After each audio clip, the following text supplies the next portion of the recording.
சுமதியின் பெயர் வைத்த நிறைய பெண்கள்லாம் வாழ்க்கையில பார்த்தோம்னா திருமண பிறகு வேறு வழி இல்லாமல் குழந்தைகளுக்காக வாழ்ந்து கொண்டிருக்கக்கூடிய பல நபர்களை காணலாம். சுகன்யா, சுகப்பிரணவி, சரிதா, சரிகா, இந்த மாதிரி பேர் வரக்கூடிய பல நபர்கள் ஒரு காதல் ஏற்படுகிறது. அந்த காதல் முறிவையும் இவர்கள் சந்திக்கிறார்கள். அல்லனா அந்த காதலுக்கு பிறகு திருமண வாழ்வு அப்படின்னு போய் அதிலும் ஒரு திருப்தி இல்லாத ஒரு சூழ்நிலை, ஒரு பிரச்சனை முடிந்தால் அடுத்த பிரச்சனை அப்படின்னு தொடர்ச்சியான சில பிரச்சனைகளை இவர்கள் சந்தித்துக் கொண்டிருக்கிறார்கள்.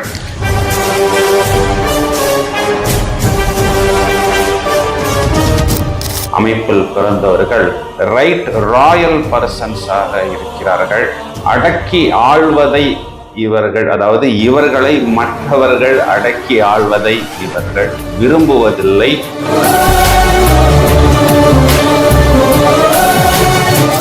பிறகு மன மகிழ்ச்சி அடைவதற்கு தங்களையே இவர்கள் தேற்றிக் கொள்கிறார்கள். ஓரளவுக்கு இவர்களுடைய மைனஸ் பாயிண்ட் அப்படின்னா ஓவர் ஸ்பீட், ஓவர் கோபம் என்று சொல்லலாம். இந்த சுக்கிரதசை நடக்கும் பொழுது இவர்களுக்கு எதிர்ப்பாளினர் மேல் ஒரு ஈர்ப்பு, அது ஆணாக இருந்தாலும் சரி பெண்ணாக இருந்தாலும் சரி.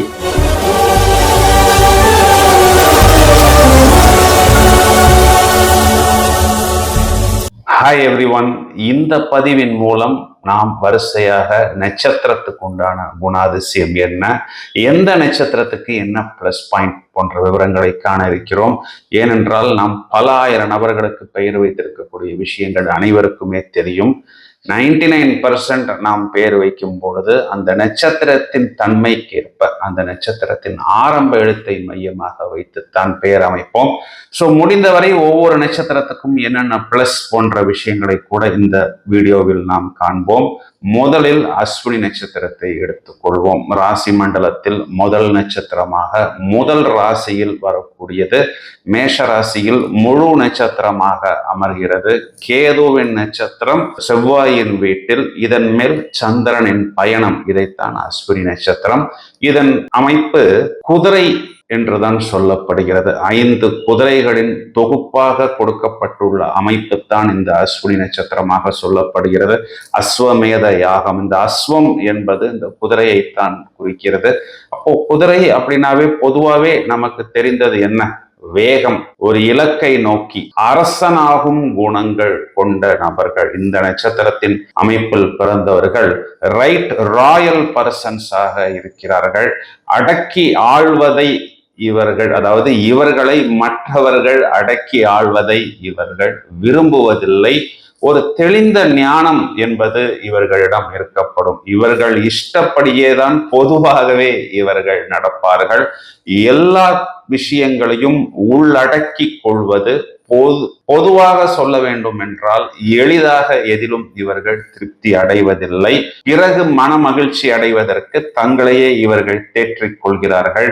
ஓரளவுக்கு இவர்களுடைய மைனஸ் பாயிண்ட் அப்படின்னா ஓவர் ஸ்பீட், ஓவர் கோபம் என்று சொல்லலாம். இவர்களுடைய பெரிய பிளஸ் பாயிண்ட் அப்படின்னு சொல்லணும்னா தெளிந்த ஞானம் அப்படின்னு நம்ம இவர்களுக்கு சொல்லலாம். பிறக்கும் பொழுதே இவர்கள் கேது திசையில் பிறக்கிறார்கள். பிறகு கிட்டத்தட்ட ஒரு 4 வயதிலோ அல்லது 5 வயதிலோ இவர்களுக்கு இந்த சுக்கிர திசை என்பது ஆரம்பிக்கிறது. இவர்கள் பொதுவாகவே கொஞ்சம் பின் வயதில் பார்த்தோமே என்றால் ரொம்பவும் இந்த குடும்பத்துக்கு கட்டுப்பட்டெல்லாம் இவர்கள் நடப்பதில்லை. இந்த சுக்கிர திசை நடக்கும் பொழுது இவர்களுக்கு எதிர்ப்பாளினர் மேல் ஒரு ஈர்ப்பு, அது ஆணாக இருந்தாலும் சரி பெண்ணாக இருந்தாலும் சரி. எதிர்ப்பாளினருடைய கல்வியாக இருக்கலாம் அல்லது தோற்றமாக இருக்கலாம் போன்ற விஷயங்களில் ஒரு ஈர்ப்பு என்பது இவர்களுக்கு ஏற்படுகிறது. மற்றவர் நம்மை கமாண்ட் பண்ணுவதற்கு இவர்கள் விரும்புவதில்லை. மாறாக நம்ம மற்றவர்களை கமாண்ட் செய்கிறோமா என்பதைத்தான் இவர்கள் பார்க்கிறார்கள். பொதுவாக இவர்கள் அதிகமாக இந்த ரூல்ஸ் ஃபாலோ பண்ணுவதில்லை. ஆனால் ஓரளவுக்கு சைலண்டாக இருக்கக்கூடிய நபர்கள். இவர்கள் அதிகமாக பொறுப்புகளை எடுக்காமல் மற்றவர்களிடம் பொறுப்புகளை கொடுத்து நடந்தால் அது இவர்களுக்கு புத்திசாலித்தனம். அதாவது குடும்பம் சம்பந்தப்பட்ட விஷயமா கூட இருக்கட்டும், இந்த பொறுப்புகளை எல்லாம் இவர்கள் லைஃப் பார்ட்னரிடம் கொடுத்து விட்டால் இவர்களுடைய பணியில் தீவிரமாக மூழ்கி விடலாம். பகை வாங்கி கொள்ளாமல் இருப்பதும் நல்லது. ஏன் அப்படின்னா இவர்கள் ஏதாவது சில நேரங்களில் தங்களது கோபத்தை வெளிப்படுத்தும் பொழுது மற்றவர்களை பகைத்து கொள்ள வேண்டிய ஒரு அமைப்பு என்பதும் கூட இவர்களுக்கு ஏற்படுகிறது. நிறைய இந்த அஸ்வினி நட்சத்திரக்காரர்களை நம்ம யூனிஃபார்ம்டு சர்வீஸில் பார்க்க முடியும். ஏன்னா இந்த கேது நட்சத்திரம் இருப்பது செவ்வாயின் வீடு. இங்கு அரசாங்கத்தை குறிக்காட்டக்கூடிய சூரியன் என்பது உச்சம். இந்த சூரியன் என்பது ஆத்மகாரகன். ஆத்மா அப்படிங்கிறது ஆத்மாவை தொட்டு நாம் சர்வீஸ் பண்ணுவது. ஆத்மாங்கிறது இங்க உடல் உயிர்னு எடுத்துக்கலாம். நிறைய medical profession, paramedical profession, physiotherapist, doctors, இல்லைன்னா நர்சஸ், வெளிநாடுகளில் போய் நர்சிங் தொழிலில் ஈடுபடக்கூடிய நபர்கள்லாம் நம்ம இந்த அஸ்வினி நட்சத்திரத்தை பார்க்கலாம். கவர்மெண்டில் யூனிஃபார்ம்டு சர்வீசஸ், ஈவன் மிலிட்ரி, இராணுவம் போன்ற துறைகளில் கூட இந்த அஸ்வினி நட்சத்திரக்காரர்கள் நிறைய பேரை நாம் காண முடியும். இவர்களுக்கு இந்த சுக்கிர திசை பிறகு வரக்கூடிய சூரிய திசை கிட்டத்தட்ட 25 வயது, பிறகு வரக்கூடிய அந்த சந்திர திசை கிட்டத்தட்ட 34-35 வயதில் இவர்களது வாழ்க்கை வளம் பெறுகிறது. பெற்றோர்களுடைய சொத்துக்களையும் அவர்களுடைய ஆசீர்வாதங்களையும் அவர்களது சம்பத்துக்களையும் இந்த சூரிய திசை மற்றும் சந்திர திசையில் இவர்கள் பெறுகிறார்கள். இவர்களிடம் ஒரு பெரிய பிளஸ் பாயிண்ட் அப்படின்னு சொல்லணும்னா ஒரு குவிக் லேர்னிங் இவர்களிடம் இருக்கும். எந்த ஒரு விஷயத்தையும் கற்பூரம் போல் கப் என்று பிடித்துக் கொள்வார்கள். These people also look very stylish. இவர்களுடைய எனர்ஜி லெவல் எப்பொழுதுமே அதிகமாகத்தான் காணப்படுகிறது. இந்த நட்சத்திரத்துக்கு கொடுக்கப்பட்டுள்ள அந்த குதிரையின் குணம் இவர்களிடம் இருக்கும். அதாவது இவர்கள் ஏதாவது ஒரு விஷயத்தை மைண்ட்ல பிக்ஸ் பண்ணிட்டாங்கன்னா they will work very hard to achieve it. பொதுவாகவே இந்த நட்சத்திரத்தில் பிறந்தவர்கள் கர்மாவின் தொடர்ச்சி அப்படின்னு தான் சாஸ்திரத்தில் சொல்லப்பட்டுள்ளது. அதாவது ஏதோ ஒரு விஷயத்தை முடிக்க வேண்டும் என்பதற்காக இந்த நட்சத்திரத்தில் இவர்கள் பிறக்கிறார்கள். இவர்களை மூளைக்காரர்கள் அப்படின்னு சொல்லலாம். அதாவது புத்திசாலித்தனத்தை வெளிப்படுத்தக்கூடிய நபர்கள் அப்படின்னும் நாம் சொல்லலாம். ஆணித்தனமாக ஒரு விஷயத்தை இவர்கள் வெளிப்படுத்துவார்கள். அதாவது எந்த ஒரு விஷயத்தையுமே ரொம்பவும் அழுத்தமாக வெளிப்படுத்துவார்கள். தனது கொள்கையில் இவர்கள் எப்பொழுதுமே மாறாமல் இருப்பார்கள். மற்றவர்கள் சொல்லக்கூடிய முடிவுகளை இவர்கள் எடுத்துக்கொள்கிறார்களா அப்படின்னா 90% இவர்கள் சொல்லக்கூடிய அந்த முடிவைத்தான் மற்றவர்கள் ஒத்துக்கொள்ள வேண்டிய ஒரு சூழ்நிலையில் இருக்கிறார்கள் அப்படின்னு தான் சொல்ல முடியும். தலைமை பொறுப்புகளுக்கு ஏற்றவர்கள், இப்ப இந்த ஹெச்ஆர்ல வரக்கூடியவர்கள், இந்த டீம் லீடராக வரக்கூடிய நபர்கள்லாம் நிறைய பேர் நம்ம இந்த அஸ்வினி நட்சத்திரத்தில் காணலாம். அதிர்ஷ்டம் அப்படிங்கிறது இவர்களுக்கு நிறைய நேரத்தில் ஃபேவரபிளாக வரும். ஆனால் அதனை இவர்கள் தவற விட்டு விடுகிறார்கள் அப்படின்னு சொல்ல முடியும். தாய்ப்பாசம் பொதுவாகவே இந்த நட்சத்திரத்தில் பிறந்தவர்களுக்கு உண்டு. பரந்த கல்வி அறிவு உண்டு. 25 வயதுக்கு பிறகு இவர்களது வாழ்க்கையில் ஒரு முன்னேற்றம் என்பது உண்டு. இளமை காலத்தில் அதிகமான போராட்டத்தை சந்தித்துக் கொள்கிறார்கள். அனைத்து விஷயங்களையும் உள்ளே அடக்கி வைத்துக் கொள்கிறார்கள். எந்த சூழ்நிலையிலும் இவர்களுக்கு கொள்கையில் மாற்றங்கள் அப்படிங்கிறது இல்லை. எந்த சூழ்நிலையிலும் இவர்களுக்கு கொள்கையில் மாற்றம் அப்படிங்கிறது இல்லை. ஆன்மீக நாட்டம் அதிகம் உண்டு. நல்ல மதிப்பு, கௌரவம், சமுதாயத்தில் ஒரு அந்தஸ்து இவர்களுக்கு உண்டு. நிறைய பேர் இந்த அஸ்வினி நட்சத்திரத்தில் பிறந்தவர்களுக்கு தலைவலி சம்பந்தப்பட்ட உடல் பிணிகள், இரவு நேரத்துல ரொம்பவும் லேட்டாக உறங்க செல்வது போன்ற விஷயங்களை காண முடியும். எப்பொழுதுமே ஏதாவது ஒரு வேலை, ஒரு சுத்தம் அப்படின்னு பரபரப்பாகவே இருப்பார்கள். குறிப்பாக இதில் பிறக்கக்கூடிய பெண்கள்லாம் ரொம்பவும் இந்த சுத்தமாக தங்களையும் தங்களை சார்ந்த பொருள்களையும் இடத்தையும் வைத்துக் கொள்ளக்கூடிய நபர்களாக நாம் இவர்களை காண முடியும். மகிழ்ச்சியாக தங்களை காட்டிக் கொள்கிறார்கள். இதற்கு என்ன அர்த்தம்னா இவர்கள் மகிழ்ச்சியாக இருக்கிறார்களா அப்படிங்கிறதை விட அதனை அதிகமாக காட்டிக் கொள்கிறார்கள் என்றே எடுத்துக்கொள்ளலாம். நிறைய இந்த சேல்ஸ், மெடிக்கல் ரிசர்ச், ப்ரொஃபசர்ஸ், ஆன்மீகம் சம்பந்தப்பட்ட தொழில்ல இவர்களுக்கு மூளை பலம் அதிகமாக இருப்பதனால் சோசியல் சர்வீஸ், மதம் சம்பந்தப்பட்ட, ரிலிஜியன் சம்பந்தப்பட்ட விஷயங்கள்ல, ரிசர்ச் சம்பந்தப்பட்ட விஷயங்களில் எல்லாம் நாம் இவர்களை காணலாம். அதிகமாக இந்த பணம் செலவு செய்வது போன்ற விஷயங்கள் எல்லாம் இவர்களுக்கு நாட்டம் இல்லை. ஆனா இவங்களை ரொம்பவும் கஞ்சம் அப்படின்னு எடுத்துக்கொள்ள முடியாது. தங்களது தேவைக்கேற்ப இவர்கள் செலவு செய்து கொள்வார்கள். இந்த நட்சத்திரத்துக்கு ஆரம்ப எழுத்து பெயர்ல வரும்போது பார்த்தோம்னா சு, சா இந்த எழுத்துக்கள்லாம் வரும். நிறைய இந்த சுமதி அப்படின்னு பெயர் வரக்கூடிய பெண்கள், சுகன்யா அப்படின்னு பெயர் வரக்கூடிய பெண்கள், சுகுமார் அப்படின்னு பெயர் வரக்கூடிய ஆண்கள்லாம் இந்த எழுத்துல நம்ம பார்க்க முடியும். சுமதியின் பெயர் வைத்த நிறைய பெண்கள்லாம் வாழ்க்கையில பார்த்தோம்னா திருமண வாழ்வு பிறகு வேறு வழி இல்லாமல் குழந்தைகளுக்காக வாழ்ந்து கொண்டிருக்கக்கூடிய பல நபர்களை காணலாம். சுகன்யா, சுகப்பிரணவி, சரிதா, சரிகா இந்த மாதிரி பேர் வரக்கூடிய பல நபர்கள் ஒரு காதல் ஏற்படுகிறது. அந்த காதல் முறிவையும் இவர்கள் சந்திக்கிறார்கள். அல்லனா அந்த காதலுக்கு பிறகு திருமண வாழ்வு அப்படின்னு போய் அதிலும் ஒரு திருப்தி இல்லாத ஒரு சூழ்நிலை, ஒரு பிரச்சனை முடிந்தால் அடுத்த பிரச்சனை அப்படின்னு தொடர்ச்சியான சில பிரச்சனைகளை இவர்கள் சந்தித்து கொண்டிருக்கிறார்கள். இந்த சுகுமார் அப்படின்னு பேர் வரக்கூடிய நபர்கள், சுகுமாரன் அப்படின்னு பேர் வரக்கூடிய நபர்கள்லாம் வாழ்க்கையில ஒரு கட்டத்தில் ஜெயிக்கிறார்கள். ஆனால் அவ்வாறு கிடைத்த வெற்றியை அவர்கள் சிதற விட்டு விடுகிறார்கள். திரும்பவும் ஆரம்பித்த இடத்திலிருந்தே வாழ்வை ஆரம்பிக்க வேண்டிய ஒரு சூழ்நிலை என்பது இவர்களுக்கு ஏற்படுகிறது. இந்த அஸ்வினி நட்சத்திரத்துக்கு நிறைய ட்ரெண்டிங்கான நேம்ஸ் நாங்களே கொடுத்திருக்கிறோம்.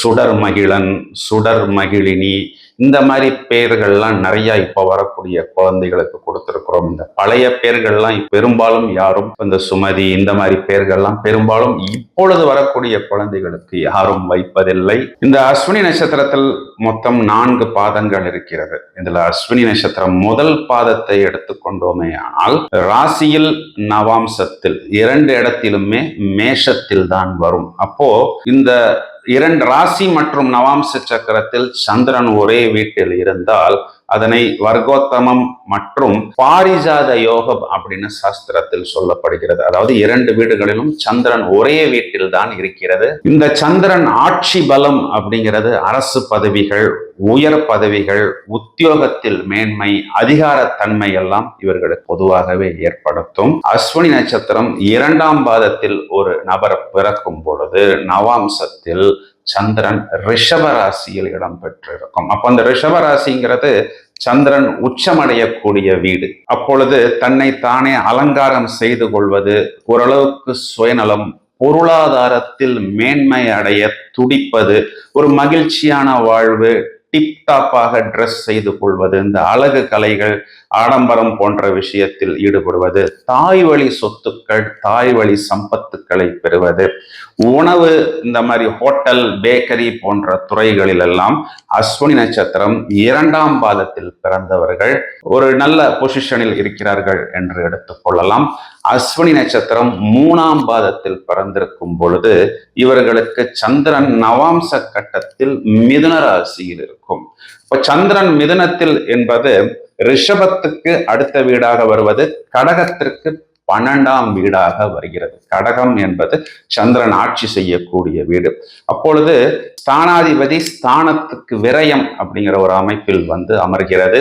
அப்போ தாயினுடைய அன்பு இவர்களுக்கு கொஞ்சம் குறைவாகத்தான் கிடைக்கும். மிதுனம் அப்படின்னாவே அந்த இரட்டை மனநிலை. அப்போ அந்த மைண்ட் சம்பந்தமான ஆசிலேஷன்ஸ், மூடு ஸ்விங்ஸ் இவர்களுக்கு கொஞ்சம் அதிகமாகவே காணப்படும். சந்திரன் மிதுனத்தில் வலிமையை இழப்பது, அதனால் சில நேரத்தில் கல்வியில் கூட கொஞ்சம் தடை என்பது ஏற்படும். பின்னாளில் தொடர்புகள் ரீதியாக வெளிநாட்டுக்கு சென்று இவர்கள் நிறைய பேரை நாம் இவர்களை காண முடியும். இப்பொழுது அஸ்வினி நட்சத்திரம் 4ஆம் பாதத்தில் எடுத்துக்கொண்டோமே ஆனால் நவாம்சத்தில் சந்திரன் கடகத்தில் சொந்த வீட்டில் ஆட்சியாக அமர்கிறது. அப்போ சந்திரன் பூரணமான பலன்களையும் இவர்களுக்கு அள்ளி கொடுப்பதற்கு தயாராக இருக்கிறது. பொருளாதார வெற்றி, பூர்வீக சொத்துக்களை பெறுவது, தாய்வழி அன்பு மற்றும் தாய்வழி சொத்துக்கள் பெறுவது, கல்வியில் உயர்நிலை பெறுவது போன்ற அனைத்து விஷயங்களையும் இவர்கள் எதிர்பார்த்து காத்திருக்கலாம். பொதுவாகவே அஸ்வினி நட்சத்திரத்தில் பிறக்கக்கூடிய நபர்களுக்கு 7ஆம் வீட்டுக்கு அதிபதியாக வரக்கூடிய சுக்கிரன் 6ஆம் வீட்டில் நீசம், 12ஆம் வீட்டில் உச்சம் காலபுருஷ ராசிக்கு. இதன் அர்த்தம் என்ன அப்படின்னா, ஃபேமிலி லைஃப், மேரேஜ் லைஃப் அப்படிங்கிறது இவர்களுக்கு இந்த சுக்கிர திசையில் நிறைய பேருக்கு ப்ராப்ளம் அப்படிங்கிறது ஏற்படுகிறது. ஒரு 26, 27 வயசுக்கு பிறகுதான் இவர்களுக்கு அந்த ஃபேமிலி லைஃபின் மேல் ஒரு ஈடுபாடு என்பது ஏற்படுகிறது. நிறைய செலவுகள் செய்து இவர்கள் தங்களது ஃபேமிலி லைஃபை ஓட்ட வேண்டிய ஒரு சூழ்நிலையில் இருக்கிறார்கள். இதனை இவர்கள் ஒரு சுப செலவாகத்தான் எடுத்துக்கொள்ள வேண்டும். அதாவது என் ஹஸ்பண்ட் தானே ஃபேமிலியை பார்த்துக்கணும், நானே பார்த்துக்கிறேனே, இதெல்லாம் கரெக்டா அப்படின்னு எல்லாம் கேள்வி கேட்டால், அப்படியெல்லாம் ரொம்பவும் யோசித்தால் இந்த அஸ்வினி நட்சத்திரத்தில் பிறந்த பல பெண்களுக்கு திருமண வாழ்க்கை என்பது விசர்ஜனம், அதாவது விரயமாகிறது. அதனால் இவர்கள் ஓரளவுக்கு ஃபேமிலி லைஃபை கொண்டு போகணும் அப்படின்னா நிறைய குவாரல் பண்ணாமல், நிறைய யோசிக்காமல் நமக்கு கிடைத்த இந்த வாழ்க்கையை புத்திசாலித்தனமாக நடத்தி சென்றார்களே என்றால் வாழ்வின் பிற்பகுதியில், குறிப்பாக சந்திர திசை வந்த பிறகு இவர்களுக்கு படிப்படியாக மேன்மை என்பது ஏற்படும். இப்பொழுது நாம் சொன்ன இந்த பலன்கள் எல்லாம் பொதுவான பலன்கள். தனிப்பட்ட முறையில் நாம் ஒவ்வொரு ஜாதகத்தை பார்க்கும் பொழுது துல்லியமான பலன்களை தேர்ந்தெடுக்க முடியும். மேலும் பல அரிய தகவல்கள் தயாராகி கொண்டிருக்கிறது. பொதுவாகவே அஸ்வினி நட்சத்திரத்தை பற்றி நாம் சொல்ல வேண்டும் என்றால், இளமையில் கடும் போராட்டம், அதாவது அந்த சுக்கிர திசை 20 வருட திசை கழித்த பிறகுதான் இவர்களுக்கு வாழ்க்கையில் ஒரு பிடிப்பு என்பது ஏற்படுகிறது. இந்த அஸ்வினி நட்சத்திரத்துக்கு 22வது நட்சத்திரமாக வரக்கூடிய திருவோண நட்சத்திரம் என்பது இவர்களுக்கு வைநாசிக நட்சத்திரம். அதற்குண்டான பரிகாரங்களை இவர்கள் தனிப்பட்ட முறையில் செய்து கொள்வது நல்லது. இப்பொழுது நாம் சொன்ன இந்த விஷயங்கள் அனைத்தும் பொதுவான பலன்கள். தனிப்பட்ட முறையில் ஒவ்வொரு ஜாதகத்தையும் நாம் பார்க்கும் பொழுது அந்த பலன்களை துல்லியமாக எடுக்க முடியும். தொடர்ந்து இணைப்பில் இருங்கள். மேலும் பல அரிய தகவல்கள் தயாராகி கொண்டிருக்கிறது. வாழ்த்துக்கள்.